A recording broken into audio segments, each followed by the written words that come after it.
Here রান্নাঘর। আজকে করবো দই কাতল। তো না 1/2 কিলো মাছ আছে, ধুয়ে টুয়ে সব রেখেছি। 1 চামচ লবণ দিলাম। আজ আমি মাছে হলুদ দেবো না, এমনি ম্যারিনেট করে রাখতে হবে।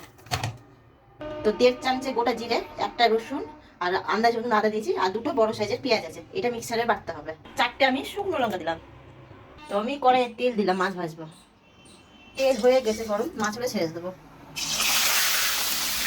মাছের মধ্যে দেখো খুব হালকা ভাজতে হবে মাছগুলোকে, তাহলে মাছগুলো ভাজা হয়ে গেছে, উঠে নেওয়া যাবে।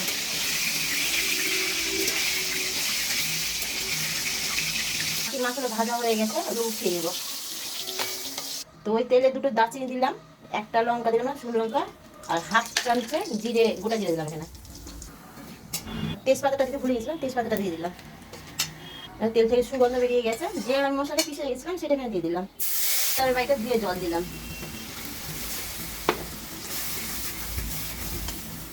1 চামচ হলুদ, 1 চামচ কাশ্মীরি লঙ্কা, 1 চামচ লবণ দিয়ে রেখেছি, আর 1/2 টমেটো, আর হচ্ছে এটা ধনে গুঁড়ো 1 চামচ। তো এটা মাছে দিয়ে দেবো মশলাতে। এটা মানে ছেড়ে দিলাম মশলাতে। বাও, কি সুন্দর গন্ধ বেরিয়েছে। আমার মশলা থেকে তেল ছেড়ে দিয়েছে। 100 গ্রাম দইটা ছিল, এখানে দিয়ে দিলাম। তো আমি মাছগুলো দিয়ে দিলাম, এবারে নাড়াচাড়া করে দিতে হবে।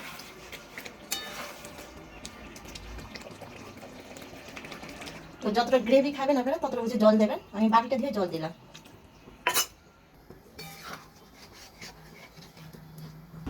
তো আমি 1 চামচে চিনি দিলাম।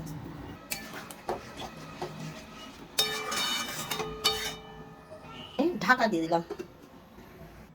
আমি মাছটা নামাবো, 1 চামচে ঘি দিলাম, দিয়ে নামাবো। আমার হয়ে গেছে মাছটা, লবণ মিষ্টি সব ঠিকই আছে। যদি আপনাদের দই কাতলের রেসিপি ভালো লাগে তো একটা লাইক, একটা শেয়ার, আর বেশি বেশি করে কমেন্ট করবেন। তো দেখে ট্রাই করে একটু খেয়ে কেমন হয়েছে, টেস্টি করে। বাবু দারুণ হয়েছে খেতে, কিন্তু আপনারা অবশ্যই কিন্তু ট্রাই করবেন বাড়িতে। তাহলে টাটা।